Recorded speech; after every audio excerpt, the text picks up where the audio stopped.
Just ask a question. This is not hypothetical. I need y'all to holler back at me. Where are those who love God at today? I don't care what you experience, because you love God. God, I can work it out for you. I went to God. Somebody thank you for that thing right there. I can work it out for your good. And so what happens here?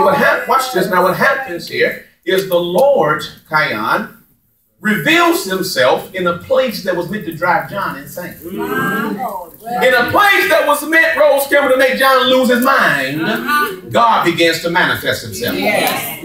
Much of what we know, Amber, about the tribulation that would take place on earth, 7-year tribulation, as well as the same time 7-year consummation that would take place in heaven. Much of what we know about the 1,000-year millennial reign, where there be peace on the earth for 1,000 years, Elizabeth. Much of what we know about the Battle of Armageddon, and much of what we know, you all, about the new heaven and new earth came from God speaking to John while John was on Patmos.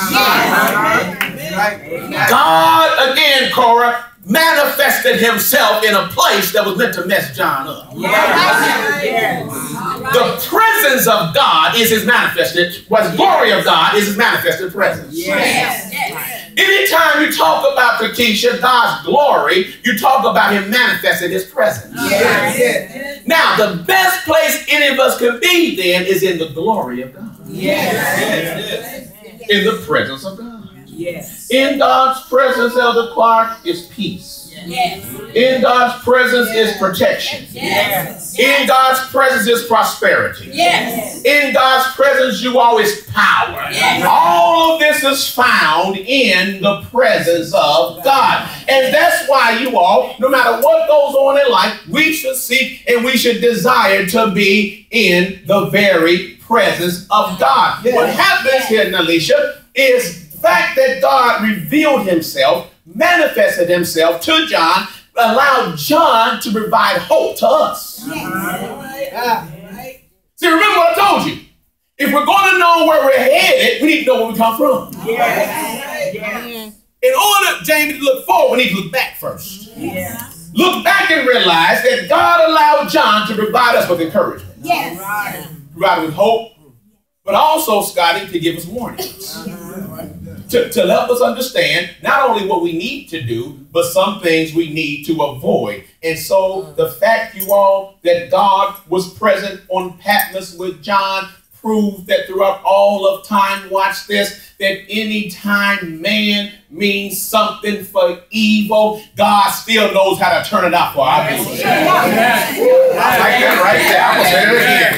Any time man, Corey, means something for evil, God said, you wait, I will show you I know how to turn it for your good. It was not just about Joseph in Egypt. It was about John and Patmos also. God says, whatever man means for evil, I mean it for good. But it was not just for Joseph in Egypt and John and Patmos. It was for Dorothy Butler right now also. Whatever man means for evil, I know how to turn that thing around for good. And so Jeanette Hoskins can say, whatever man meant for evil, God means it for good in my life. Kion Thomas can say, whatever man meant for evil, God means for good in my life. I may not say it, Joe. You can put your name right there.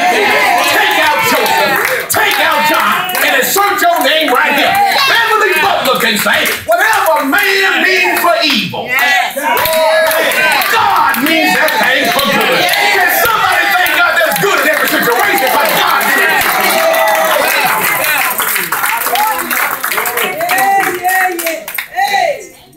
And so what happens here, Pearl, is that when John saw Jesus, verse number 17 says, when I saw him, I fell at his feet as dead.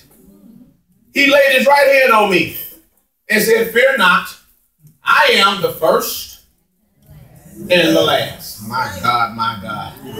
Jesus' glory caused him to fall back like a dead man. Watch this, man. He fell back as if he had deceased. He fell back as if he were dead. And can I just tell you right now, parenthetically, that any time God allows us access, Lakeisha, into his presence, we need to come with awe and not arrogance.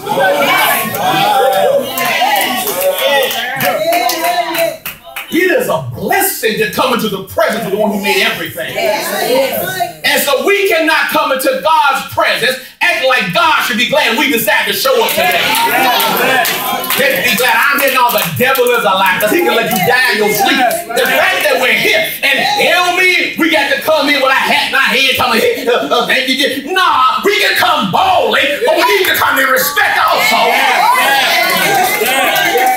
Saying thank you because I realize it's a blessing to be in your presence. Why do you think they even made a big deal throughout the Psalm? He kept talking about, I'm going to dwell in God's house forever. And I was glad when they said unto me, let's go into the house of the Lord. And you come in with your hands lifted up. Why do you think he kept talking about coming in with praise? Because David realized it's a blessing to be in God's presence.